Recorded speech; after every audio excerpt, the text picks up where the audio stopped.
photograph or taking video record? Both. Huh? Good evening, sir. Ganesh Teacher, second year. I have a few questions for you. Firstly, what do you think is the role of innovators in the army? You see, if you're an engineer and if you're opted for joining army, the army basically works on innovation. It's basically the technology which is available with you, how best you exploit the technology when the resources are limited and you've got a huge task ahead of you. It's how you innovate and how you manage those very limited resources with you. That's what's going to be a battle winning factor, right? So innovation has got a very huge role in the field of technology in the army. It's a very on-field. I'll just add, see, when you are in crisis, template will not work. You have to be innovator. So, any fighting, any battlefield, you have to be innovator to succeed. So, templates will not work at every place. So, you can now draw conclusions.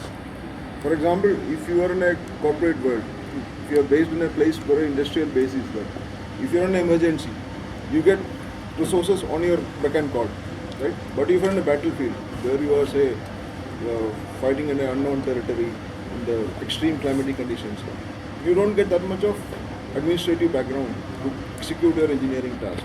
It is where your innovation and your engineering skills comes to question. See, last year Uttarakhand floods, you would have seen the people who were standing on the other side of the river. You know, the engineers who innovated the flying fox across those solid river, the absolute floods, and saved their lives. If you see those videos, they made a flying fox and the 70-year-old woman was evacuated. That is what is innovation. And innovation is every stage of the army is the innovation that comes out. So, my next question for you. What do you think is the future of technology in the army? And how is it going to affect the common Jawan? Technology is a way of life. Army is going to come up in a big way. We are actually modernizing at a very rapid pace. Whether it be in terms of your electronics, in terms of your weapons, weapon platforms, missiles, in every way, including satellites. It's going to be a very modern army, and we are looking at technology in a big way in the near future. We can say the future is promising. More than promising.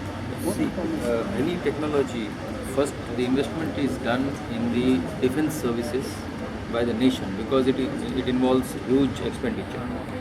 So you talk about 3Gs and 4Gs which has been long back implemented in the armed forces. So once the requirement of the defense is fulfilled, this technology is made available for commercial applications. So that is how we have to stay ahead. It's not a choice here. Staying ahead is a necessity requirement for the nation. So the investments is predominantly made in advanced technology for the armed forces purposes. Whether it is telecommunications, we have got the best of communication equipments, we have got the best of satellite communications, which once succeeded in the armed forces all over the globe, then they are made available to commercial applications. So my next question for you. Can you give us an example when a specific idea, when a specific innovative idea has changed the shape of the army's future? Like, when a specific idea has played a very important role in. Yeah, there is huge technology which we have imported for quite long, right? But all the equipments which are brought, they are mostly designed to suit the requirements of those countries. For example, we import huge technology as far as tank technology is concerned from Russia, from the erstwhile Russian state. Now we have modified this to an extent where even the Russians probably don't know how we have been able to modify them to suit our requirements.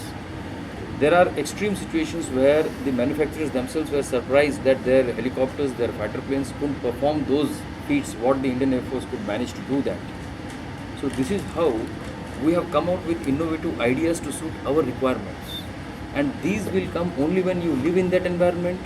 You want to somehow make your way through to ensure that these things are working in that environment. Then only you come out with those innovative ideas. So even the manufacturers themselves don't know. I will give you a small example. See the flying helicopters. The manufacturers have long back said that these helicopters doesn't have life more than 30 years, for example. But we are still working strong. And these are the same helicopters which are being used in evacuations in J&K, what you see in the TV every day. So how do we do that? These are all those ideas which are necessitated out of the requirements on ground. Give you a good example in the line of control. We have used the night vision binoculars and the night vision devices in such a graded way that every entry point of the militant across the LC is captured on the night visions. Ambushes are deployed and at appropriate movement they are ambushed. So by effectively using the night vision devices, the infiltration of the militants has reduced very drastically. Very innovative way. I mean, people are really very innovative in the army because of the meager resources and the huge task that's required. Innovation is a way of life in the army. It's a necessity. It's a necessity. It's not a choice. It's not a choice. Another example, if I can quote is out deployment of UAVs. You know, every inch of ground in an extremely inhospitable terrain cannot be manned, right? The heights which are involved is in thousands of feet. The terrains which are involved is inhospitable. So you cannot put every person on every inch of ground, right? So you have to have aerial surveillances. Aerial surveillances coupled with the ground surveillance devices. So making those into grid and bringing the entire area into a surveillance grid is one of the greatest innovation that Army has ever done.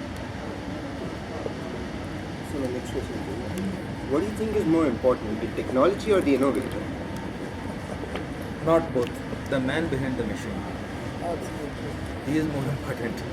Okay, then it is a technology. Okay, with that only the innovation comes.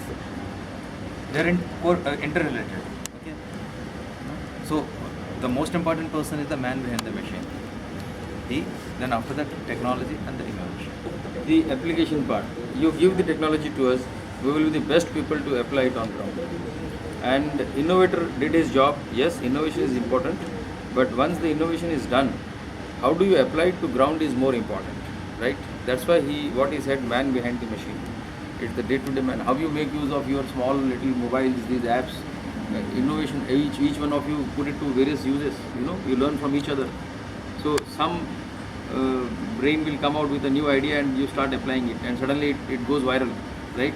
So it's basically the application part, how you make use of the technology, and automatically within that application part you also come out with ideas. It is all interlinked, you know, right? It's not separate compartmentalized, it's all interlinked, and that is how you man behind the machine, the one who actually applies this technology on ground is most important, and how he applies only he knows.